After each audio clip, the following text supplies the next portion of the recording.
ঢাকা থেকে যে জাতীয় দৈনিকগুলো কুষ্টিয়াতে আসে প্রতিদিন তার এজেন্সিতে আমি আছি। এখান থেকে কাগজগুলো বিলি বন্টন হয় প্রত্যেকদিন। আজকের কাগজগুলো ম্যাক্সিমামে বিলি বন্টন হয়ে গিয়েছে, এখন শেষের দিকে। আমি সেই এজেন্সির মালিকের সাথে একটু কথা বলি। আঙ্কেল, আপনার নামটা একটু? আসসালামু আলাইকুম, আমার নাম হলো ইউসুফ আলী। দৈনিক কাগজ যেগুলো ঢাকা থেকে আসে তার সবগুলোর এজেন্সি আপনার, তাই না? হ্যাঁ, আমি আছি, আরেকজন আছে, দুইজন আমরা। দুইজন না? উনি ওই যে আমার সামনে বসছেন, উনি এখন আসেননি, এখন আসেন। আচ্ছা, ঢাকা থেকে যেগুলো আসে সেগুলোর ভিতরে সবচেয়ে বেশি আসে কোন কাগজটা? সব থেকে বেশি আছে প্রথম আলো, তারপরে প্রতিদিন, তারপর সমকাল, যুগান্ত। প্রথম আলোতে কত কপি আসে?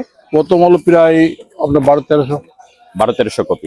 তারপরে হলো আপনার প্রতিদিন হলো আপনার, আপনি মোট দুইজন দিয়ে বলছে আর কি, দুইজনের মিলাই। জি জি জি। আর প্রতিদিন আছে আপনার প্রায় 1300 মতন।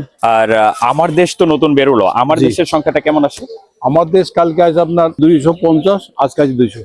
আজকে 200 কপি আছে। জি। আচ্ছা, আমার দেশের অবস্থা কেমন, মানে পাঠকরা কেমন চাচ্ছে?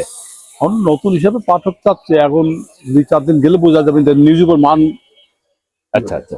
কেন ধরেন এখন তো আপনার মানুষ দেখার জন্য কিছু নেয়, কিছুটা আবেগ কাজ হ্যাঁ করছে। আবেগে নেয়, কিছু কাগজ মুড়া থাকে সেজন্য নেয়, আচ্ছা কিছু আচ্ছা। করপত্র থাকে বিভিন্ন রকম, এই জন্য ওই কারণে নেয়। আর একটা নতুনত্ব আছে হ্যাঁ, বোধহয়, নতুন তো অবশ্যই আছে, যার কারণে এইটা জি। মোটামুটি একটা আগ্রহ আছে জি জি। পাঠকদের। ইংরেজি পত্রিকা কি কি আছে? ইংরেজি আপনার ডেইলি স্টার, ও ডেইলি স্টার প্রায় 80-90টা আছে ডেইলি। 80-90টা। আর শুক্রবার প্রায় 180-90টা। শুক্রবারে বেশি আসে?